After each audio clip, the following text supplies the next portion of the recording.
Se tem um assunto que, infelizmente, não sai de moda nesse Brasil, é segurança. E nós estamos precisando de segurança em vários níveis. Segurança pessoal, patrimonial, enfim, segurança deste país que parece que está abrindo as portas para outros interesses internacionais. Enfim, muita coisa acontecendo no Brasil de hoje, mas eu não vou julgar o assunto para essa seara política, não. Vou falar hoje sobre segurança com quem entende do assunto e que está nos dando o prazer de sua presença aqui hoje, que é o Marcos Duval. Tudo bem, Marcos? Prazer, né? Prazer tê-lo com a gente. De novo, igualmente. Ele é nosso colega aqui de profissão. Ele apresenta um quadro super bombado aqui no programa Segurança Máxima. Então, é ele que vai ser sabatinado aqui hoje sobre segurança. O Sala News já está no ar.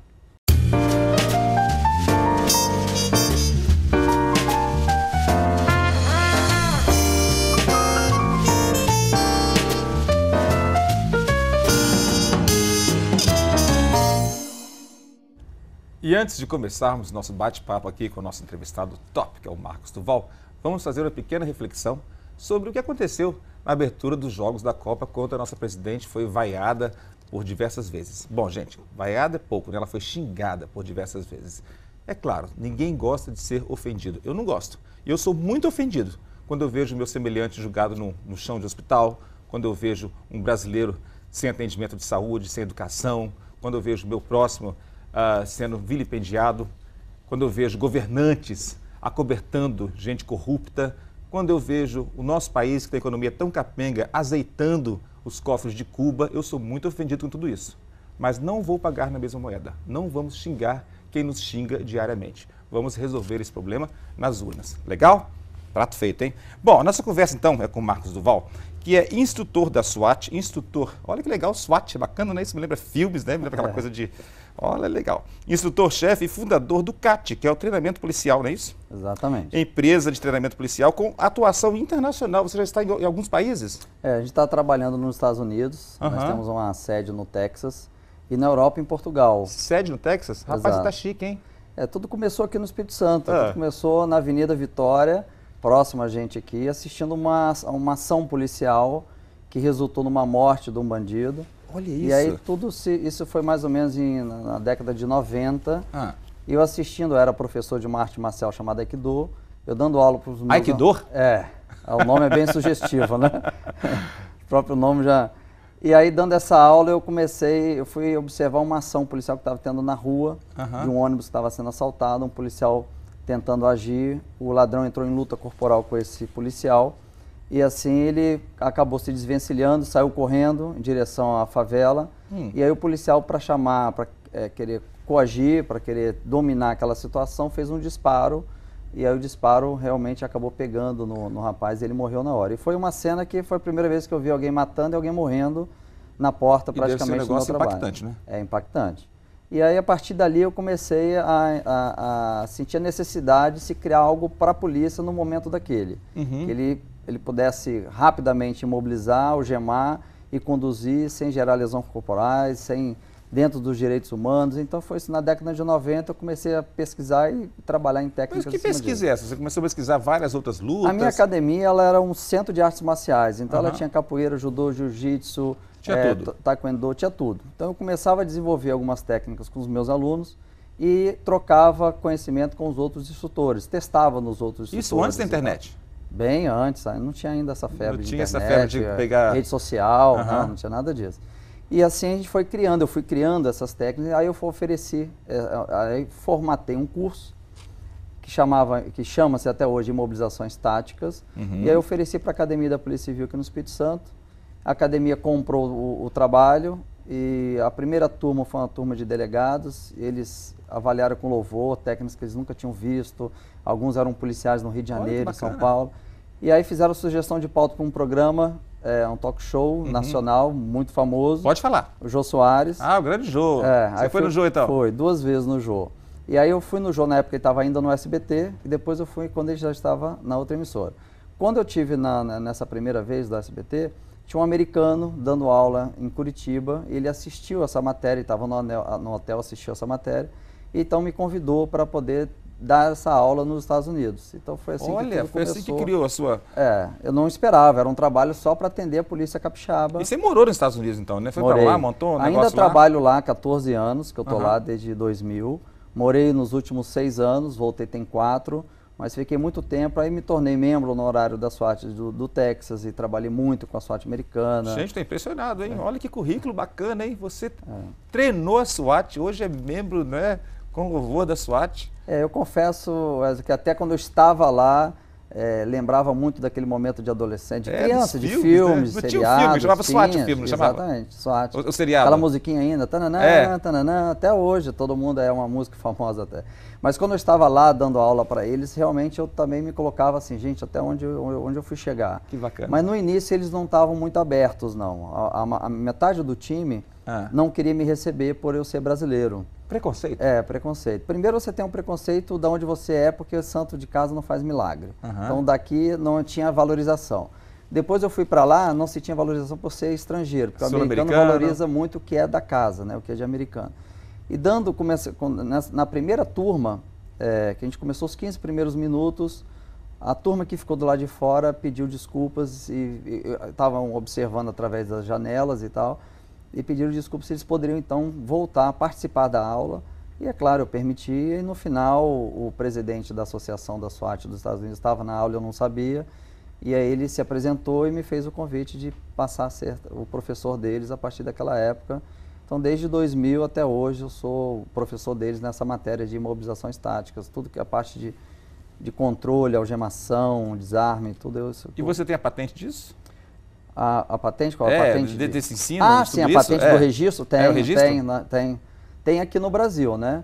Na Biblioteca Nacional tem o registro de toda a técnica. Porque é importante hoje em dia, né? Sim. Ainda mais que está tão bem difundido ao redor do mundo. E você também lançou um livro, que nós vamos falar sobre ele daqui a pouquinho, mas antes de chamarmos os comerciais, porque o tempo voa, né, quando a conversa é boa, me falou o seguinte, pegando um gancho naquela sua experiência aqui no Brasil, os nossos policiais, a nossa polícia ainda está muito aquém do ideal em termos de treinamento? Muita gente para evitar bala perdida, para evitar tudo isso? Muita gente pergunta assim, qual a diferença da polícia americana com a brasileira. Eu posso até colocar, mais ou menos, seria comparar a NASA com o centro de lançamento do Brasil. Acabou com a gente. O investimento é muito grande. Mas no centro de lançamento no Brasil tem grandes cientistas com muita vontade de fazer algo novo. Mas nosso foguete não sobe de jeito nenhum. Mas os nossos policiais, eles têm muita vontade. Assim, e agora, eu até coloco que existe uma evolução muito grande na área de treinamento de 10 anos para cá, que é mais ou menos o período que eu trabalho. Hoje em dia a gente vê mais investimento de governos no treinamento policial. Antes era mais em equipamentos, era mostrar para a população que se tinha polícia preparada, mas não se tinha. Muitos policiais morriam. Mostrava um poder bélico, né? Exato. E é uma profissão que se você errar, você paga com a vida. E hoje não, hoje tem policiais assim que estão se dedicando, estão viajando o mundo inteiro, estão aprendendo. Está se investindo mais na pessoa, é isso, né? Muito. Hoje eu quase comparo, assim, hoje em dia, nos dias de hoje, até por conta do investimento que houve por conta da Copa do Mundo, muitos policiais treinando, a gente viu isso com fartura. Hoje eu comparo assim, que é um país que está próximo a um nível de excelência, mas ainda o que precisa ser mudado, que a gente pode tocar nesse assunto depois, é a legislação nossa que atrapalha o trabalho da polícia. Assunto então para o próximo bloco, hein? Eu li em algum lugar hoje na internet, a gente nunca sabe se tudo aquilo que a gente lê na internet realmente tem procedência, mas que o maior índice de suicídio dos policiais brasileiros ocorre agora, ocorreram agora no ano passado. A estatística diz que o suicídio de policiais foi muito maior agora. Será por que isso, hein? Não sei se isso é verdade. Dever de casa para descobrir, tá bom? E compartilhar com vocês. Paradinha para os comerciais. Voltamos já já.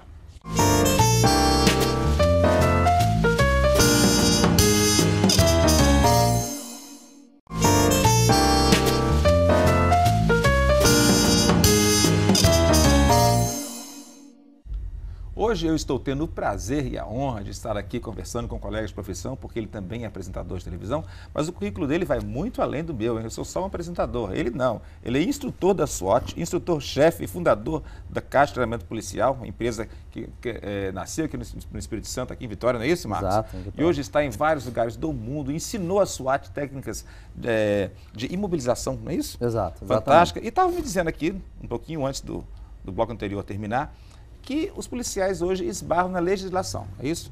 Exatamente, é a sensação de enxugar gelo, que no nosso meio a gente fala muito isso.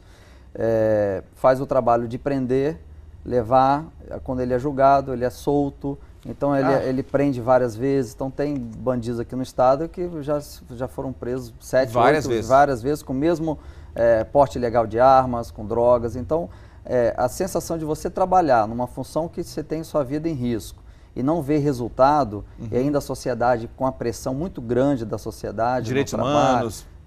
É um trabalho muito estressante, e aí casa com o que você está falando, que é uma profissão que tem um índice muito alto de suicídio, e realmente tem. No Brasil, nos países que a gente trabalha, o policial brasileiro é visto como realmente um herói, porque é um ambiente de trabalho extremamente estressante, pouco remunerado, pouco reconhecido ou nada de reconhecimento, e assim eles tentam fazer pelo menos alguma coisa. Mas a legislação hoje no país, ela tem realmente dificultado, e o crime hoje aumentou, não é pela incapacidade dos policiais, é exatamente pela legislação que nós temos hoje. Pela impunidade mesmo, né? Exatamente, pela impunidade. Que loucura esse negócio de enxugar gelo, né? Isso tem acontecido tanto, o que me faz às vezes perceber que a aplicabilidade da lei aqui é ruim, né? Que não adianta também prometer que vai ressocializar uma pessoa se você não tem os métodos para a ressocialização. A lei brasileira, comparado com eu que tenho essa experiência nos Estados Unidos, assim, ela é feita para o excluído da sociedade. Nos Estados Unidos não, ela é feita para o criminoso. Os excluídos da sociedade aqui no Brasil, vamos fazer uma lei que possa ressocializá-lo e tal. Mas os excluídos da social, eles não são todos bandidos. A grande maioria são trabalhadores, mesmo sendo excluídos da sociedade. É a minoria que é bandido, mas a lei não é focada para esses bandidos. É focado no modo geral. E aí vai levar para um presídio onde não tem condições de segurá-lo ali. Exatamente. Então, o nosso caos está aí. Eu acho que tem que ser igual a legislação americana. Você cometer um crime, seja adolescente, como já ouvimos, mas ele é um adolescente apaixonado, pegou a namorada como refém porque é um apaixonado. Não importa, ele é um criminoso e precisa ser punido severamente por isso. Exatamente, tirou uma vida. Então, assim, ele está consumindo droga. Nos Estados Unidos tem um consumidor também paga pelo crime, porque ele está movimentando o comércio, né? E até se você for pego com maconha, você tem uma punição. Com cocaína é maior. Vai aumentando o nível da droga, vai aumentando a sua punição. Aqui, se é consumidor, não tem problema, né? Não tem problema. É verdade o que você falou. Se ele é consumidor, ele está azeitando a máquina de vender. Muitos traficantes não consomem droga. Eu não sei se você sabe, muitos dos traficantes... Nem chegam perto. Eles são só comerciantes, nem chegam perto. Eles têm os seus soldados para gerir a droga, para mexer, para usar, para vender. E eles não utilizam droga, eles sabem do prejuízo. Então é um comércio que quem está consumindo precisa entender da sua responsabilidade nesse contexto. Ele precisa entender que se ele usa, seja para final de semana, ou seja para aquela festinha de sexta ou sábado à noite, ele está movimentando esse crime que acaba gerando na porta de casa dele. Muito bem observado. E quando eu penso também no Estatuto da Criança e do Adolescente, que é outra polêmica, na verdade, que aliás é muito bem feito, ele é muito bem elaborado, mas me parece, se você concorda comigo, que o brasileiro tem mania de fazer leis que seriam ótimas na Suécia.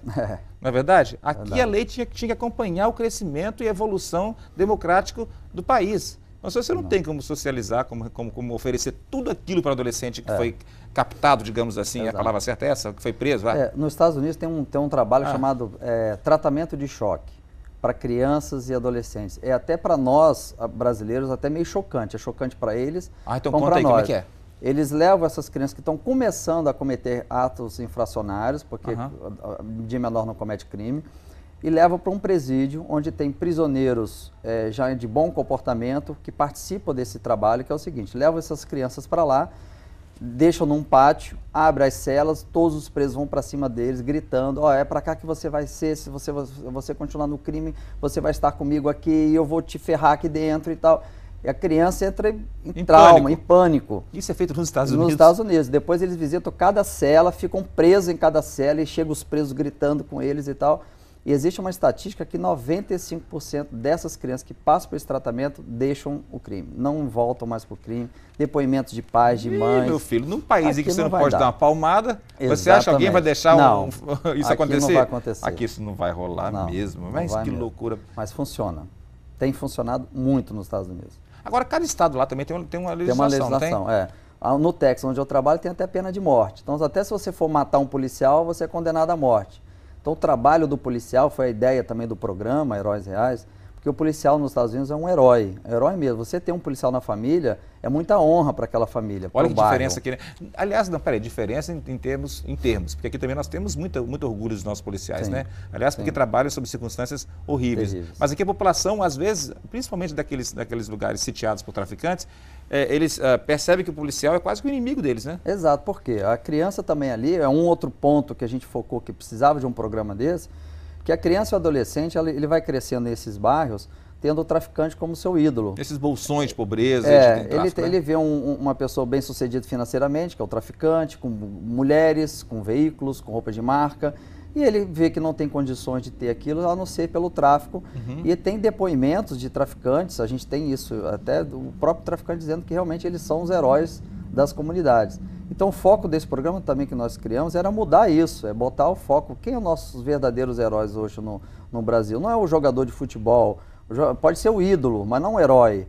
O herói é aquele que te dá a própria vida para pessoas que ele nem conhece. Você realmente sair de casa e deixar mulher, filhos e não ter certeza que você volta para casa... Ganhando pouco? Ganhando pouco, não sendo reconhecido, quer dizer, numa troca de tiro enquanto está todo mundo fugindo, ele é obrigado a ir até o local, quer dizer, com risco da própria vida. Quem não tem filho, às vezes não consegue mensurar isso, mas a gente que tem filhos, você pagar a sua vida, deixar de estar em casa, né, com a sua família, para proteger terceiros, então assim, isso precisa ser mostrado, precisa ser apresentado à sociedade o trabalho desses heróis brasileiros que estão com muito sacrifício tentando fazer um bom trabalho, apesar dessa legislação. Heróis, como é que chama? Heróis reais. Heróis reais. No próximo bloco vamos falar um pouquinho mais sobre a sua participação aqui na Record News, também sobre esse livro que você lançou e um pouquinho do que nós temos aí ao redor do mundo de imagens captadas do seu trabalho. Pode ser? Pode. Então fiquem ligados aí que no próximo bloco um pouquinho mais do Marcos do Val, tá bom? Voltamos já já.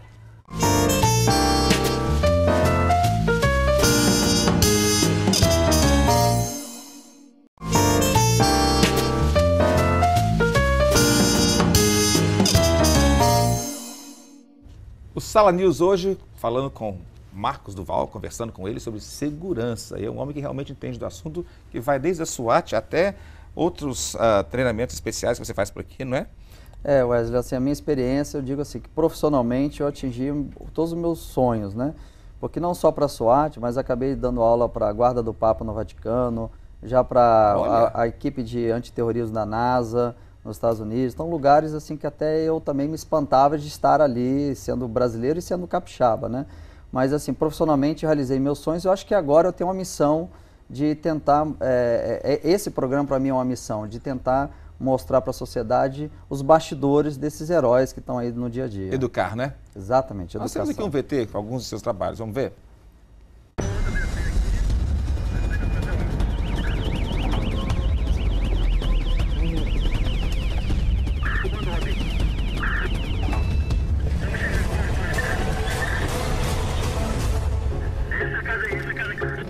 Em dezembro do ano passado, aconteceu uma das maiores tragédias do país. A chuva no estado já matou 6 pessoas. 600 famílias tiveram que deixar suas casas às pressas. Fortes chuvas caíram sobre o Espírito Santo, deixando mortos e milhares de desabrigados. Pessoas ficaram ilhadas, cidades isoladas. Nesses lugares, a atuação do Núcleo de Operações de Transporte Aéreo foi fundamental. A gente dá início hoje a uma série sobre o trabalho de resgate feito por esses guerreiros do Nota E. Vocês vão conhecer emocionantes histórias desses verdadeiros heróis reais.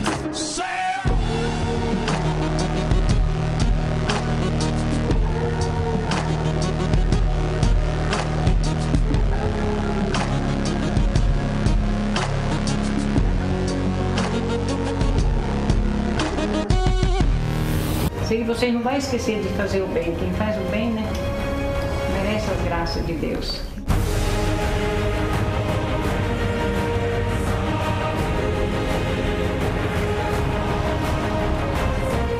Vocês conheceram um pouco do trabalho do Nota E, que é o Núcleo de Operações de Transporte Aéreo do Governo do Estado. São os nossos verdadeiros heróis, os heróis reais da semana, que voltam a cumprir as suas missões. E a sua missão, parceiro, é encontrar comigo na próxima semana.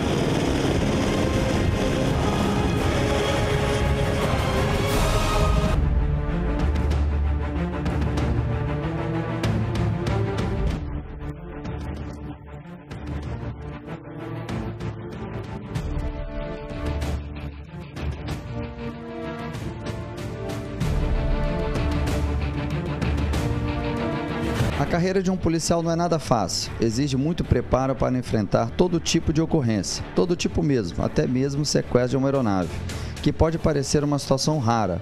Se acontecer, precisa de profissionais bem preparados para enfrentá-la. Um bom policial tem que ser muito dedicado e disciplinado. Só assim ele se sente preparado para proteger a população com segurança.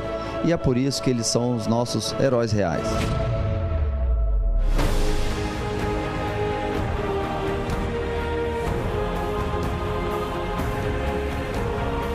No próximo episódio você vai ver o caminho inverso. Membros da SWAT vêm ao Brasil treinar os nossos policiais.